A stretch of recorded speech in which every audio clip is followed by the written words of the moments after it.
Malapit na pala yung mahal na araw, no? Sa March 25, Lunes Santo na. Oo nga, no? Makakarinig na naman tayo ng iba't ibang tono mula sa mga nagbabasa ng pasyon. Oo nga, no? Di ba, Star, nagbabasa ka ng pasyon? Oo, Fairina. Bata pa ako, nagbabasa na ako ng pasyon. Nakikisali pa nga ako sa mga matatanda eh. Tuwang-tuwa nga sila sa akin kasi ang ganda-ganda daw ng boses ko. Wow! Hello mga kaliga. Anong meron? Anong pinagbimitingan nyo? Hi mga kaligwa! Oo nga, makikipag-almusal kami ha. Bakit? Wala bang almusal sa bahay nyo? Fairina, bibig mo. Ah, kayo pala, Prince, Princess, pasok kayo. Pinag-uusapan kasi namin ng mahal na araw kasi malapit na. Itong March 25, Lunes Santo na. Ah, yun pala yun. Natatandaan mo ba, Prince, nung mga bata pa tayo? Takot na takot ka sa mga nagpepenitensya, tapos tatakbo ka kay mama, kukurutin ka? Oo nga, natatakot naman kasi ako sa kanila. Natatakpan ng tela yung mukha nila eh. Bakit, Prince? Ang itsura mo hindi ba nakakatakot? No stalking, mang-interrupt ba? Pero alam nyo, mas nakakatakot yung mga maraming dugo sa likod, di ba? Yung may pinapalaspas sa likuran nila. Ikaw nga nun, di ba, Princess? Hindi ka man natatakot? Ang tabang-tabang mo. Talaga? Hindi ako duwag, no? Ako naman naaalala ko na marami nagtitinda ng kung ano-ano sa paligid. Tapos yung mga kalaro ko, naghahabulan kami sa harapan ng chapel. At ang daming tao. Hello mga kaliga! Anong meron? Bakit kumpleto ang casting? Pati mga kontrabida nandito. May sinasabi ka ba, Roxy? Oo, may sinasabi ka ba? Ang sabi ko, ang galing ng mga kontrabida na pinanood ko sa drama serye. Lalo na yung ahas sa makapalang mukha, makapal ang balat. Basta, pareho lang yon. Ano nga bang meron dito at anong pinagmimitingan nyo, mga kaliga? Halika, Roxy, tuloy ka, mag-almusal tayo. Wala naman, napag-usapan lang namin na malapit na nga yung mahal na araw at napagkukentuhan namin yung mga karanasan natin nung mga bata pa tayo kapag mahal na araw. Ay, oo nga, diba? Tapos ang saya-saya nga nun, lalo na kapag araw ng Huwebes at Biyernes, may mga nagpapakain ng lugaw o kaya sopas, tapos may kasama pang biskwit, pagkatapos may papa-ice cream. Diba nga, mga kambal, nauuna pa kayo sa pila nun kasi mga rated PG kayo. Narinig ko yon, Roxy. Bakit ikaw? Di ba nakikipila ka rin? Tapos umiyak ka pa nga kasi pagkabigay sa'yo dun sa ice cream, nalaglag? Lampa ka kasi. Kaya pala, nakita din kitang umiyak nun kasi natapon yung mainit na lugaw sa paa mo. It's a tie. Pero alam nyo kung ano maganda dito sa Purok Uno? Yung pinaka-main event nila, yung tinatawag na gulay. Wow. Yung pinuportray niya yung role ni Cristo at maraming hodyo. Tama ka, Istariray. Yan ang pinaka-main highlight dito sa purok natin.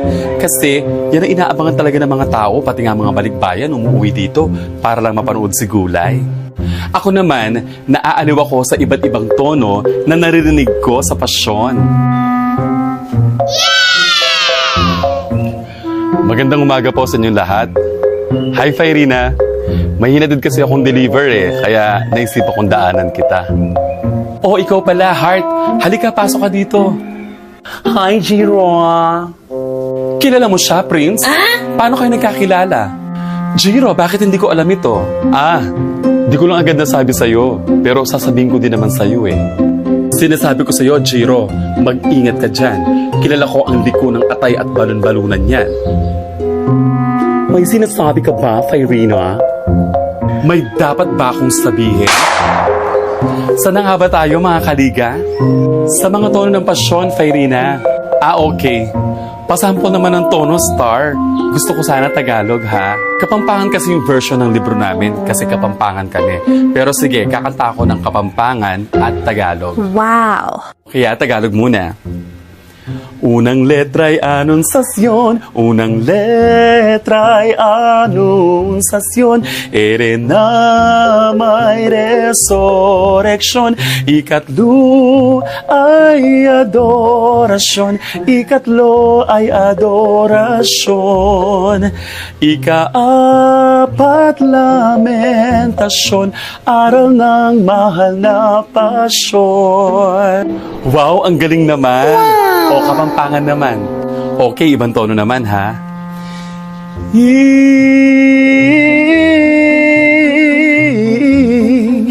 Mumuna na anunsasyon, ere na may resurreksyon, tatlo na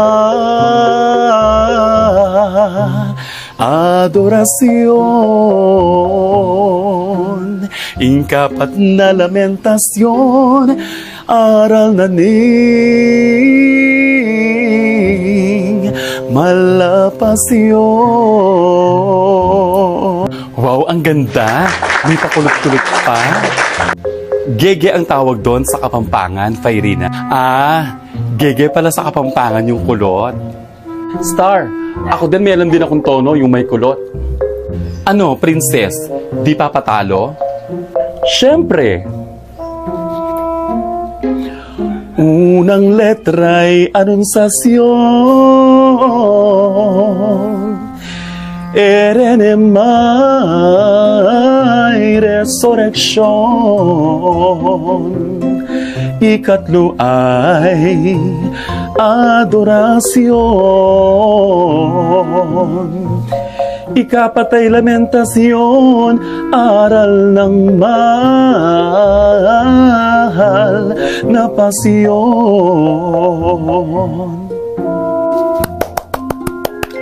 Ang galing mo talaga, Kambal. May alam din akong tono. Unang letra'y anunsasyon, ere na may resurreksyon, ikatlo ay adorasyon. Ikatlo ay adorasyon, ikapat ay lamentasyon, aral ng mahal na pasyon. Ang galing mo, Roxy. Ako, may alam akong tono. Talaga, Heart? Marunong ka magbasa ng pasyon? Oo, Heart. Tinuruan kami ng lolo't lola namin noon. Wow! Sige nga. Kakanta na nga, oh. Excited? Selos mood, ate.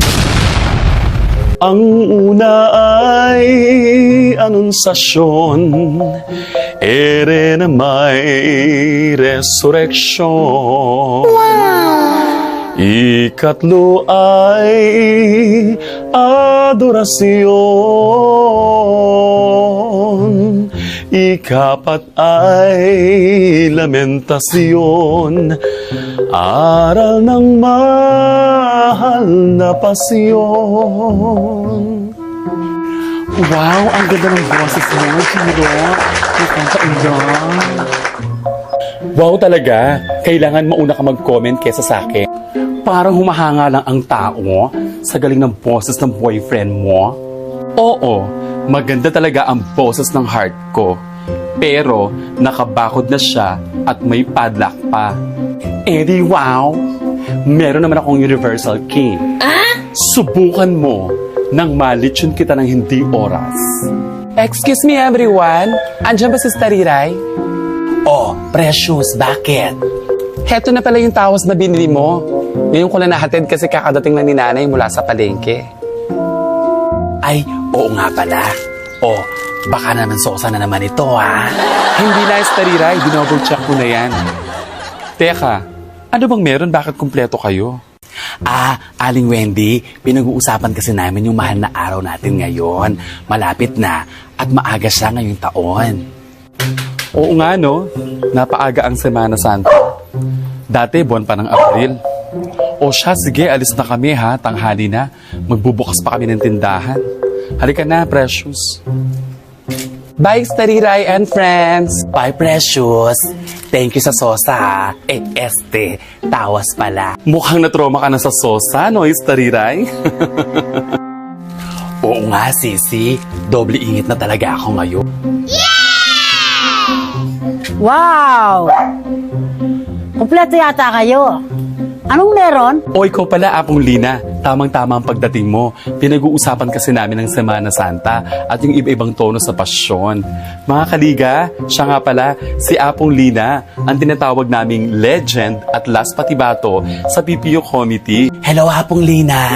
Hello, Apong Lina! Hello, Apong Lina! Hello, Apong Lina!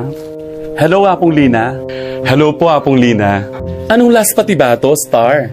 Ang ibig sabihin nun, Faylina, last na pambato na namin siya sa pabasa. Kasi siya na lang yung natitirang senior sa lahat ng mga nagbabasa ng pasyon noon. Yung iba nagpahinga na. At talaga namang legendary ang tawag namin dahil kahit na umabot na siya sa edad niya ngayon, ay ginto pa rin ang boses niya. At talaga namang kinagmamalaki namin siya ng aking mga kapipili. Wow, galing naman! Pwedeng pasample ng tono, Apong Lina? Walang problema, Faylina. Talagang maririnig nyo ang pinagmamalaki naming last patibato. Kaya, Apong Lina, hear it!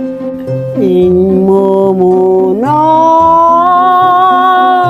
anunciación, erenemon resurrección, in katluna adoración, kapat na lamentasyon, aral naning malapasyon. Wow, ang sarap pakinggan ng boses nyo, Apong Lina. Pwedeng isa pa po? Ang aawitin ko pong tono ngayon ay tonong manyanita. Wow. At ito po ay inaawit ko tuwing madaling araw.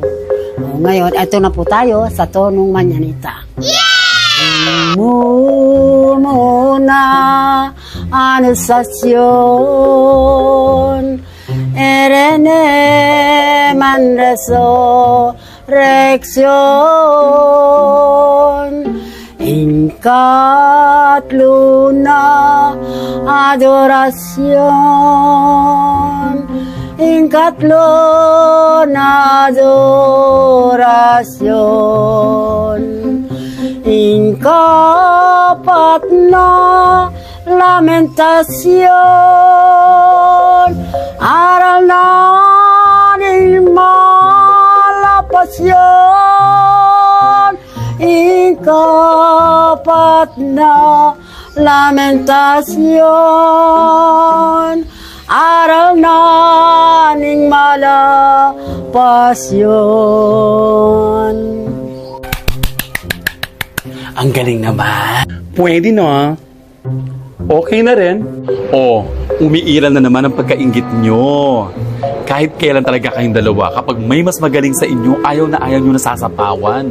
Huwag kayong ganun. Loko stalking. Tama na nga yan, baka magkapikunan pa kayo. Apong Lina, ang galing mo naman, hindi ka pa rin kumukupas. Wow, galing nyo po, Apong Lina. Parang kayo yung lola ko noon. Ang ganda at ang lamig ng boses nyo. Idol ko na po kayo. Idol na rin kita, Jiro. I mean, higit pa doon. Parang may gustong mabarbecue dito, no? Heart, kalma lang. Andito naman ako sa tabi mo. May batang paslit na nagka-tantrums dito dahil lang sa selos. Oo, mga kastaliray, painit na ng painit ang laban sa pagitan ni Faylina at Prince. Abangan sa susunod na kabanata. Tinga-tinga-tinga-tinga.